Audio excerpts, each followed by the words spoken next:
Bashkimi Evropian do të hapë 2 fabrika të inteligjencës artificiale si qendra për zhvillimin e inteligjencës artificiale në Ballkanin Perëndimor.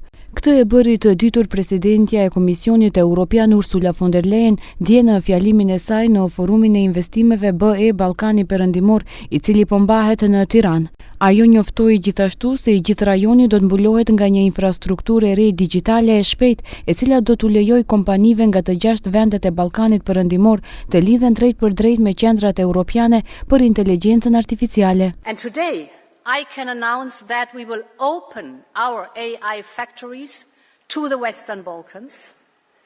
We will start by setting up 2 factory antennas in North Macedonia and Serbia.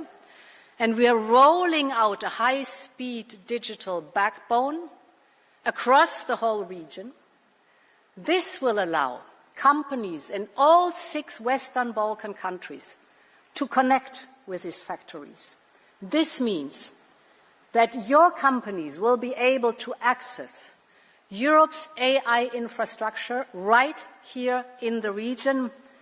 In other words, Kryeministri Mickoski përshëndeti deklaratën e presidentes së Komisionit Evropian, tha se është projekt që e udhëheq qeveria, respektivisht Ministria për transformim digital. И тоа е нешто за кое што навистина јас сум возбуден и среќен што ќе се случи, околу 5 милиона евра заедничко кофинансирање. Практично нашите експерти, нашите студенти, стручњаци ќе можат да ги користат и црпат ресурсите кои што ги има самата Европска унија. И добро е што председателката фон дер Лајен тоа го најави, бидејќи се станува збор за 2 проекта. Едниот е проект кој што го добива Македонија, а вториот е проект кој што го добива Србија.